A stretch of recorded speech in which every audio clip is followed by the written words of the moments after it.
Who will be the first to get a drink from the hands of the Prophet sallallahu alaihi wasallam? Huh? Who? الفقراء يا إخوة, the poor.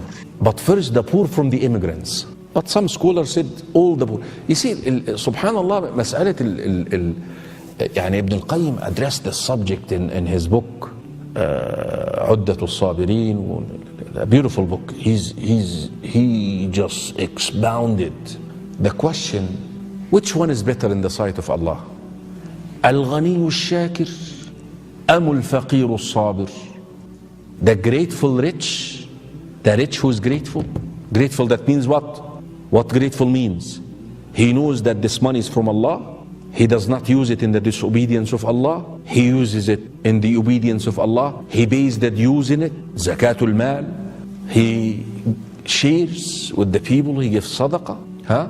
This is a rich who is what? Grateful. Or the poor who is patient. Which one do you think? Ibn al-Qayyim actually concluded that the rich who is grateful is better in the sight of Allah than the poor who's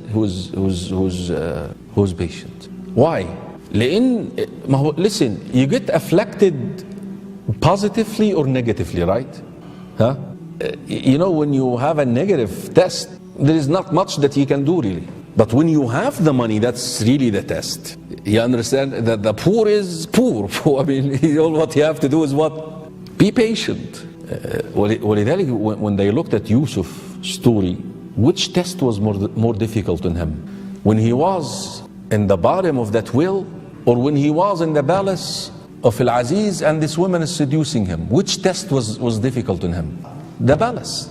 Because you're inside the well. I mean, what are you going to do? I mean, some people throw you inside the well. Khalas, all what you have to do is what? Be patient and later on accept. But subhanallah, out of the justice, the absolute justice of Allah subhanahu wa ta'ala, because the poor suffered. Al-Ghani, the rich, yeah, he is grateful, but he's still what? Having what? Easy life, but the poor is suffering.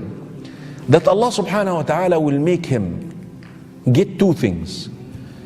Be the first to get a drink in the day of judgment from the Hawd, and enter Jannah half a day before the rich, 500 years. That's it.